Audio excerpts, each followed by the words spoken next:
मैं एडवोकेट अजीत यादव आप सभी का अपने प्लेटफॉर्म पे बहुत बहुत स्वागत करता हूं। आप सभी कुछ साथियों को बताना चाहता हूं कि मेरा अजीत यादव एडवोकेट के अलावा एक अजीत यादव फाइनेंस ब्लॉग भी है जो यूट्यूब पे मेरा दूसरा चैनल है और जिस पे मैं फाइनेंस से संबंधित पर्सनल फाइनेंस और लोन इंश्योरेंस से संबंधित वीडियो अपलोड करता हूँ। और साथ ही आप मेरे लीगल और फाइनेंस चैनल दोनों के वीडियो को आसानी से मेरे फेसबुक पे भी और इंस्टा के अकाउंट में भी आसानी से देख सकते हैं, जिसका मैं लिंक यहाँ पे नीचे डिस्क्रिप्शन में शेयर कर दूँगा। आइए आज के वीडियो को शुरू करते हैं। और आज हम लोग एक ऐसे टॉपिक पे बात करेंगे जिसके लिए बात करना बेहद ज़रूरी है, क्योंकि बहुत ही सेंसिटिव एक तरीके का सेंसिटिव केस है और काफ़ी यूथ जो है और मिडिल क्लास इस ट्रैप में फंसा हुआ है। तो वो जो नीच है, जो टॉपिक है, वो रिकवरी एजेंट के हरासमेंट के ऊपर है। मैं आपको बताना चाहता हूँ, मुझे जहाँ तक अनुमान लग रहा है कि हमारे देश में अभी जो वर्किंग क्लास है, मिडिल क्लास है, उसमें 70-80% लोगों के पास जो भी गैजेट्स हैं, चाहे वो मोबाइल हो, लैपटॉप हो, कार हो, बाइक हो, मोस्टली चीज़ें इंश्योरेंस पे हैं, मतलब लोन पे ली गई चीज़ें हैं। और जैसे कंपनियां बैंकिंग कंपनियां हैं, बैंकिंग फाइनेंस कंपनी है, एनबीएफसी है और बड़ी संस्थाएं हैं जो आपको आसानी से लोन उपलब्ध करवा देती है।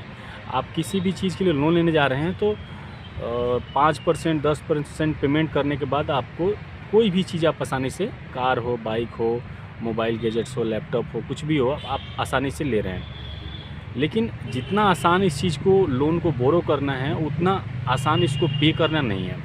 कई बार क्या होता है, दिक्कत होता है कि कभी हमारा सैलरी नहीं आता है, कभी कोई दिक्कत होती है, कभी कहीं से पैसे नहीं होते, कभी अकाउंट खाली होता है।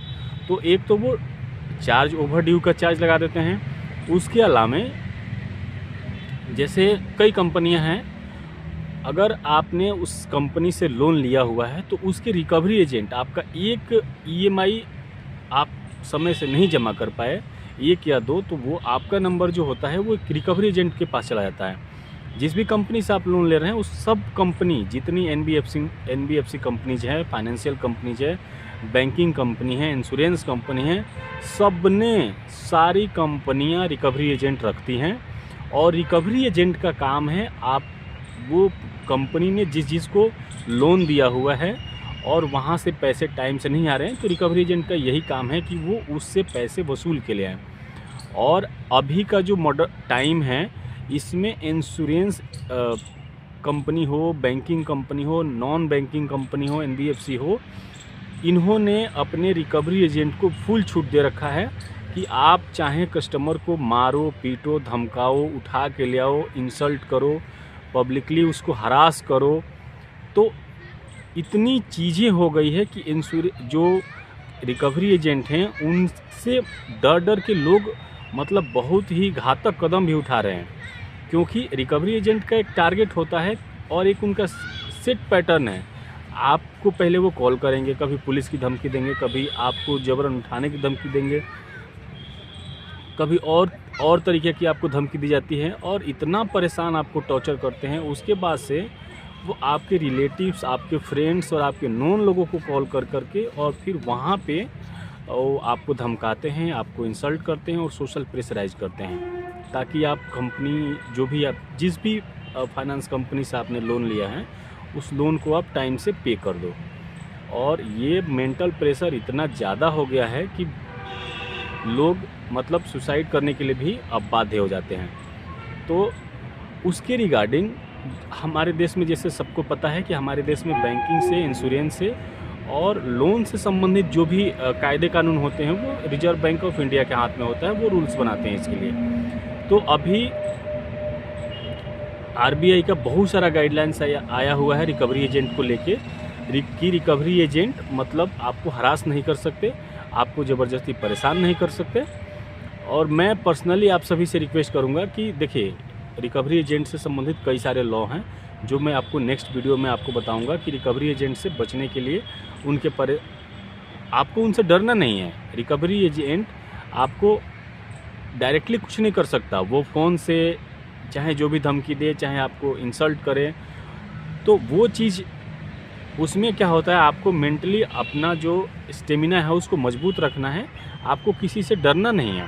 क्योंकि आरबीआई ने अब गाइडलाइंस भी ले आए हैं। आरबीआई के गाइडलाइन है कि कोई भी रिकवरी एजेंट सुबह 8 बजे से पहले और शाम को 7 बजे के बाद आपको कॉल नहीं कर सकता। कोई भी रिकवरी एजेंट आपके घर जा रहा है तो बिना बैंक से अप्रूवल लिए, होम विजिट का लेटर लिए नहीं जा सकता। साथ ही जब भी एजेंट आपके घर पे जा रहा है तो उसको अपना आइडेंटिटी कार्ड क्लियरली दिखाना होता है। तो अगर अगर आपका रिकवरी एजेंट है, आपने कहीं से लोन लिया हुआ है, रिकवरी एजेंट आपको परेशान कर रहा है, तो आप बिल्कुल निश्चिंत रहें, उसे डरे नहीं और आपको कुछ नहीं होगा। ये सिविल नेचर के केस होते हैं, इसमें कोई आपको उम्र का कोई फांसी नहीं होने जाती है। इसमें आपको ज़्यादा से ज़्यादा पनिशमेंट हो सकता है, जैसे फाइन बढ़ा दिया जाता है। तो आपको बिल्कुल डरने की आवश्यकता नहीं है, आप बिल्कुल निश्चिंत रहिए। और रिकवरी एजेंट से संबंधित, बैंकिंग फाइनेंस कंपनी से संबंधित कोई भी आपको दिक्कत आ रहा है, जहाँ पे आप समझ नहीं पा रहे हैं और आपको लगता है कि आपको मेरी हेल्प की आवश्यकता है, तो नीचे दिए हुए नंबर पे आप मुझे कॉल कर सकते हैं और अपनी समस्या बता सकते हैं और आप मेरे से मिलके मैं आपका लीगल उसमें सहायता कर दूँगा। इसके साथ इस वीडियो में इतना ही, बने रहिए। नेक्स्ट पार्ट में मैं फिर आपको बताऊँगा कि रिकवरी एजेंट से बचने का क्या क्या रास्ता है और रिकवरी एजेंट का सामना कैसे किया जाता है। आपने वीडियो को लास्ट तक देखा, इसके लिए बहुत बहुत धन्यवाद। जय हिंद।